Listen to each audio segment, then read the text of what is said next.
La séance est ouverte. L'ordre du jour appelle la suite des questions sur le thème 9 mois après, un bilan du plan gouvernemental Agir contre la fraude.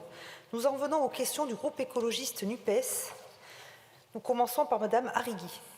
Merci Madame la Présidente. Monsieur le Ministre, compte tenu de la folle foule qui est réunie ici dans l'hémicycle ce soir pour parler d'un sujet pourtant essentiel, je vais me permettre de rebaptiser en fait le thème 9 mois après, premier et dernier bilan du plan Attal, Agir contre la fraude. Et donc dans ce bilan Agir contre la fraude qui nous avait été annoncé comme un plan gigantesque contre la fraude fiscale, sociale et douanière. À ce stade, nous n'avons que peu de choses sur la fraude douanière, juste évidemment un article qui a été réhabilité puisque sinon on ne pouvait pas continuer, les douaniers ne pouvaient pas continuer à travailler. Sur la fraude fiscale, pour l'instant, pas grand-chose, et tellement pas grand-chose que des hauts fonctionnaires de votre propre ministère, ou peut-être d'autres également, viennent de nous dire que dans un contexte de restriction budgétaire, ce réseau de hauts fonctionnaires, le LIER, engagé pour la transition écologique, s'apprête à publier une note consacrée aux finances publiques. Et ces experts pointent un cadre général déconnecté des enjeux. Et en effet, tellement déconnecté des enjeux que nous avons appris, alors même qu'il y avait eu plusieurs alertes, contrairement à ce que vous dites, Monsieur le Ministre, concernant le budget présenté, que en effet vous êtes revenu par un simple décret sur 10 milliards de dépenses et dont particulièrement des dépenses en faveur de l'écologie, alors même que dans leur rapport Mahfouz Pisani-Ferry, l'alerte était donnée sur les sommes qu'il fallait consacrer à la transition écologique et donc à la lutte contre la fraude fiscale, puisque frauder, c'est spolier les Français qui contribuent honnêtement, c'est fragiliser nos services publics, c'est mettre en cause le pacte social. Je ne fais que citer les propos prononcés dans cet hémicycle le mardi 6 juin 2023 par Madame Borne, alors Première ministre. Nous découvrons également, dans le cadre de ce plan de lutte contre la fraude, que vous avez enfin, au bout de 7 ans, mis en place une cellule au niveau de Bercy pour évaluer cette fraude fiscale, puisque jusqu'à présent, vous vous contentiez des chiffres qui vous étaient donnés par des économistes ou par des journalistes ou par des organismes syndicaux, sans avoir évidemment pris la peine de faire cette évaluation. Mais enfin, vous allez me dire, aujourd'hui nous agissons, il était temps, et donc on vous en félicite, Monsieur le Ministre. Donc j'ai 2 questions à vous poser. La première, je vais faire un... J'ai compris. Voilà, vous avez bien compris. Voilà. Ça gagnera du temps, ou pas d'ailleurs, parce que je ferai quand même 4 minutes. La première sur la fraude aux cotisations sociales, puisqu'il en était beaucoup question tout à l'heure dans cet hémicycle, qui entraîne une perte estimée entre 8 et 11 milliards.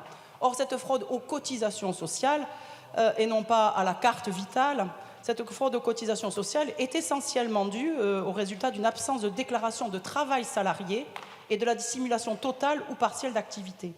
Alors que le nombre d'entreprises créées et devant être contrôlées, les effectifs de contrôleurs et d'inspecteurs du travail est en baisse.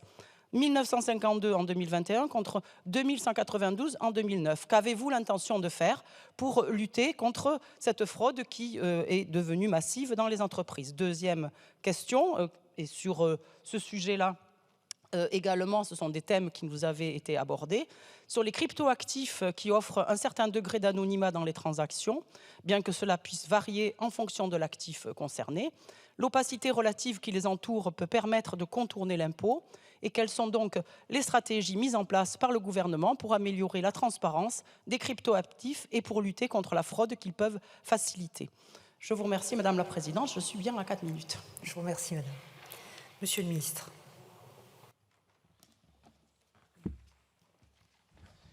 Merci Madame la Présidente. Madame la députée, sur vos 2 questions, si j'ai bien compris. D'abord, vous redire que le plan qui a été lancé l'année dernière, je le redis ici, c'est un plan massif qui touche toutes les fraudes fiscales, douanières. J'ai entendu votre préoccupation sur les fraudes douanières, fiscales, sociales, et puis l'ensemble des fraudes aux aides publiques. Ce qui n'existait pas d'ailleurs. On a créé un régime de sanctions spécifiques pour traiter la question de fraude aux aides publiques, notamment fraude par exemple aux aides en faveur de la rénovation énergétique. Et je sais que vous êtes sensible à cette question-là. Aujourd'hui, c'est 72% des mesures qui ont été mises en œuvre. Et 14 mesures législatives qui sont déjà rentrées en vigueur, notamment dans le PLF et le PLFSS. Et nous continuons à mettre en œuvre un certain nombre de mesures avec des sujets très importants comme les prix de transfert, que vous connaissez bien, la pénalisation de la mise à disposition des schémas frauduleux, le délit d'incitation à la fraude fiscale, délit d'incitation à la fraude sociale, la mise en œuvre de la solidarité à la source, qui est à la fois une simplification, mais aussi un élément de sécurisation de nos versements, et puis le renforcement des moyens. C'est 1500 emplois supplémentaires dédiés au contrôle fiscal au sein du réseau de la DGFiP. C'est 1000 personnes supplémentaires au sein des caisses de sécurité sociale. Donc ce bilan, il est très important. Vous dites, il n'y a rien sur le douanier. Je ne peux pas vous laisser dire ça. Vous savez que le 18 juillet 2023, ici même a été adoptée une loi spécifique à la douane. Ça faisait plus de 60 ans, je crois, qu'il n'y avait pas eu de loi douanière qui avait été... Voilà cette majorité qui porte enfin une nouvelle loi douanière. Ça faisait 60 ans, ça n'était pas arrivé. Et puis, dans le PLF, il y a des éléments très importants. Injonction numérique pour déréférencer des marchands sur des plateformes numériques qui ne respectent pas la loi. L'aggravation des sanctions tabac pour mieux lutter contre la contrebande de tabac. Les cyber-enquêteurs qui vont pouvoir aller traquer les trafiquants sur Internet, sur les réseaux sociaux. Et oui, nous avons installé le conseil d'évaluation de la fraude, Madame la députée. Et c'est un exercice très utile avec les administrations, avec des spécialistes, Gabriel Zuckman, Antoine Saint-Amand.